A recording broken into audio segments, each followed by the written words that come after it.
Hello friends, வணக்கம். Welcome to Sargunas சமையல். இன்றைக்கி நம்ம சேனலில் நல்ல கமன்னு சாம்பார் தாங்க செய்ய போகிறோம். என்ன தான் நம்ம வீட்டில் பார்த்து சாம்பார் செஞ்சாலும் ஹோட்டலில் செய்கிற மாதிரி இல்லை அப்படின்னு ஃபீல் பண்ணுவோம். இந்த மாதிரி ஒரு முறை சாம்பார் செய்து பாருங்கள். அப்படியே ஹோட்டலில் செய்கிற மாதிரியே இருக்கும். நல்ல ருசியாகவும் மணமாகவும் இருக்கும். இது எப்படி செய்யுதுன்னு பார்க்கலாமா? அதுக்கு முன்னாடி நம்ம சேனலை இப்போ தான் முதல் முறையாக பார்க்குறீங்கன்னா சப்ஸ்கிரைப் பண்ணிக்கோங்க. இப்போ வாங்க சாம்பார் எப்படி செய்யுதுன்னு பார்க்கலாம். இதை பண்ணுறதுக்கு ஒரு குக்கர் எடுத்து வச்சுக்கோங்க. அதில் 1 கப் அளவுக்கு துவரம் பருப்பு சேர்த்துக்கலாங்க. கூடவே 2 டேபிள் ஸ்பூன் பாசி பருப்பு சேர்த்துக்கலாம், அதாவது பச்சை பருப்பு சேர்த்துக்கலாங்க. சேர்த்துட்டு தண்ணி ஊற்றிட்டு ஒரு 2-3 முறை கழுவிட்டு தண்ணியெல்லாம் வடிகட்டிட்டு எடுத்துகிட்டு வந்திருக்கிறேன் பாருங்கள். இருக்கட்டும். அடுத்ததாக இது கூடவே ஒரு 13 சின்ன வெங்காயத்தை தோலெல்லாம் உரிச்சிட்டு சேர்த்துக்கலாம். கூடவே ஒரு 4 பல்லு பூண்டு சேர்த்துக்கலாம். ஒரு 2 பச்சை மிளகாயும் சேர்த்துக்கலாங்க. கூடவே ஒரு 1/4 டீஸ்பூனோட குறைவாக மஞ்சள் தூள் சேர்த்துக்கலாம். சேர்த்துட்டு இந்த பருப்பு மூழ்கிற அளவுக்கு தண்ணி சேர்த்துக்கலாங்க. நான் 2.5 கப் அளவு தண்ணி சேர்த்துருக்குறேன். சேர்த்துட்டு ஒரு ஸ்பூன் எண்ணெய் ஊற்றிக்கலாம். இந்த தண்ணி வலிஞ்சு ஊற்றாமல் இருக்கும், அதனால் ஒரு ஸ்பூன் எண்ணெய் ஊற்றிட்டு குக்கருக்கு மூடி போட்டுட்டு ஒரு 3 விசில் விட்டுட்டு அடுப்பை ஆஃப் பண்ணிவிடுங்க. இருக்கட்டும். அதுக்குள்ளே ஒரு பொடி அரைச்சிட்டு வந்துடலாம். அடுப்பை பற்ற வச்சுட்டு ஒரு கடாய் வச்சுக்கோங்க. அதில் 1 ஸ்பூன் கடலைப்பருப்பு சேர்த்துக்கலாங்க. கடலைப்பருப்பு லைட்டாக வறுபட்டதும் இது கூடவே 2 ஸ்பூன் மல்லி விதை சேர்த்துக்கலாம். கூடவே 1 ஸ்பூன் உளுந்தம்பருப்பு சேர்த்துக்கலாங்க.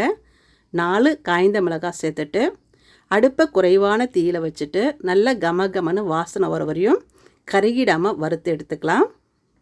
பாருங்க, நல்ல கமன்னு வாசனை வருது, நல்லா வறுபடுச்சு. இப்போ ஒரு தட்டில் எடுத்து கொட்டிக்கலாம். இதை நல்லா ஆற வச்சுடுங்க. ஆறின பிறகு ஒரு மிக்ஸி ஜாரில் நம்ம ஆற வச்ச மிளகாய் தனியாலாம் சேர்த்துக்கலாங்க. சேர்த்துட்டு நல்லா நைஸாக அரைச்சி எடுத்துகிட்டு வந்துடலாம். பாருங்கள், இந்த அளவுக்கு நைஸாக அரைச்சி எடுத்துகிட்டு வந்துட்டேன். இப்போ இது கூடவே மீடியம் சைஸில் 3 பழுத்த தக்காளியை இந்த மாதிரி ரஃப்பாக கட் பண்ணிவிட்டு சேர்த்துக்கலாம். சேர்த்துட்டு பெரிய தக்காளி இருந்தால் 2 தக்காளி சேர்த்துக்கங்க. மூடி போட்டுட்டு நல்லா நைஸாக அரைச்சி எடுத்துகிட்டு வந்துடலாம். பாருங்கள், இந்த மாதிரி நான் நைஸாக அரைச்சி எடுத்துகிட்டு வந்துட்டு பாருங்கள். இருக்கட்டும். இப்போ சாம்பார் செய்ய ஆரம்பிச்சிடலாம். அடுப்பை பற்ற வச்சுட்டு ஒரு சாம்பார் செய்கிற அளவுக்கு பாத்திரம் எடுத்து வச்சுக்கோங்க. அதில் 2 டேபிள் ஸ்பூன் எண்ணெய் ஊற்றிக்கலாம். எண்ணெய் சூடானதும் 1 டீஸ்பூன் கடுகு, 1/2 டீஸ்பூன் சீரகம், 1/2 டீஸ்பூன் உளுந்து, கொஞ்சமாக வெந்தயம் சேர்த்துட்டு ஒரு 15 சின்ன வெங்காயத்தை தோலெல்லாம் உரிச்சிட்டு சேர்த்துக்கலாம். ஒரு மீடியம் சைஸ் பெரிய வெங்காயத்தை ரஃப்பாக கட் பண்ணிவிட்டு சேர்த்துக்கங்க. கூடவே ஒரு 6 பல்லு பூண்டு சேர்த்துக்கலாம். ஒரு 3 காய்ந்த மிளகாய் சேர்த்துக்கலாங்க. ஒரு 2 கொத்து கருவேப்பிலையை உருவி போட்டுக்கலாம். போட்டுட்டு இந்த வெங்காயம் பார்த்திங்கன்னா நல்ல வாசனை வர வரையும் வறுத்துக்கலாங்க. லைட்டாக வறுத்து எடுத்துக்கலாம். இந்த அளவுக்கு வறுப்பட்டதும் ஒரு 1/2 ஸ்பூன் பெருங்காயத்தூள் சேர்த்துக்கலாங்க. ஒரு மீடியம் சைஸ் தக்காளியை ரஃப்பாக கட் பண்ணிவிட்டு சேர்த்துக்கங்க. சேர்த்துட்டு நாம் அரைச்ச மசாலாவை சேர்த்துக்கலாம். சேர்த்துட்டு சாம்பார் தூள் ஒரு 2 ஸ்பூன் சேர்த்துக்கலாங்க. சாம்பார் தூள் இல்லைன்னா வீட்டில் அரைக்கிற குழம்பு மிளகாய் தூள் 2 ஸ்பூன் சேர்த்துக்கலாம். சாம்பார் தூள் சேர்க்கும்போது டேஸ்ட் ரொம்ப நல்லாயிருக்கும், நல்லா வாசனையாகவும் இருக்கும். சேர்த்துட்டு கொஞ்சம் எண்ணெய் பெரியிற அளவுக்கு இந்த மாதிரி வதக்கிட்ட பிறகு தண்ணி சேர்த்துக்கலாம். தாராளமாகவே கொஞ்சம் தண்ணி சேர்த்துக்கலாங்க.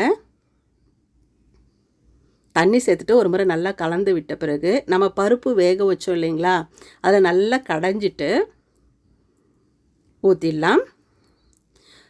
சேர்த்துட்டு நல்லா கலந்து விட்டுக்கோங்க. ஒரு 2-3 நிமிஷத்துக்கு நல்லா கொதிக்கட்டும். இப்போ பார்த்தீங்கன்னா சாம்பார் 2 நிமிஷம் நல்லா கொதிச்சிடுச்சு. இந்த டைமில் ஒரு பெரிய எலுமிச்சம்பழ அளவு புளியை ஊற வச்சுட்டு நல்லா கரைச்சிட்டு வடிகட்டி எடுத்து வச்சுருக்கேன். அதை சாம்பாரில் சேர்த்துக்கலாம். ஒரு 1.5 ஸ்பூன் உப்பு சேர்த்துக்கலாம். சாம்பாருக்கு தேவையான அளவு சேர்த்துட்டு நல்லா கலந்து விட்டுட்டு அடுப்பை மீடியம் ஃப்ளேமில் வச்சுட்டு ஒரு 5லிருந்து 6 நிமிஷம் நல்லா கொதிக்க வச்சுக்கலாம். பாருங்கள், சாம்பார் நல்லா கொதிச்சுட்டு இந்த அளவுக்கு திக்காயிட்டு வந்துக்குது பாருங்கள். இந்த அளவுக்கு வச்சிங்கன்னா இட்லி, தோசை, சாதத்தில் ஊற்றி சாப்பிட ரொம்ப நல்லாயிருக்கும். கடைசியாக பொடியாக நறுக்குன கொத்தமல்லி இலைகளை ஒரு கைப்பிடி அளவு சேர்த்துக்கங்க. இந்த டைமில் வெல்லம் வேணும்னா 1 ஸ்பூன் வெல்லம் சேர்த்துக்கங்க. நெய் வேணும்னா 1 ஸ்பூன் நெய் சேர்த்துட்டு நல்லா கலந்து விட்டுருங்க. அவ்வளோதாங்க, ஹோட்டல் ஸ்டைலில் சாம்பார் சூப்பராக தயாராகிடுச்சு பாருங்கள். இதே மாதிரி செய்திங்கன்னா அப்படியே ஹோட்டலில் சாப்பிட்ற மாதிரியே ருசியாகவும் மணமாகவும் இருக்கும். அவ்வளோதான், சூப்பராக சாம்பார் தயாராகிடுச்சு. நல்லா சுட சுட இட்லி வச்சுட்டு 2 கரண்டி இல்லை 3 கரண்டி சாம்பாரை அப்படியே அள்ளி ஊற்றிட்டு சாப்பிட்டோம்னா அவ்வளோ ருசியாக இருக்கும். அப்படியே ஹோட்டலில் சாப்பிட்ற மாதிரியே மணமாகவும் ருசியாக இருக்கும் சாம்பார். எல்லாருமே விரும்பி சாப்பிடுவாங்க. இதே மாதிரி நீங்களும் செய்து பாருங்கள். செய்து பார்த்துட்டு எப்படி வந்ததுன்னு கமெண்ட்டில் சொல்லுங்கள்.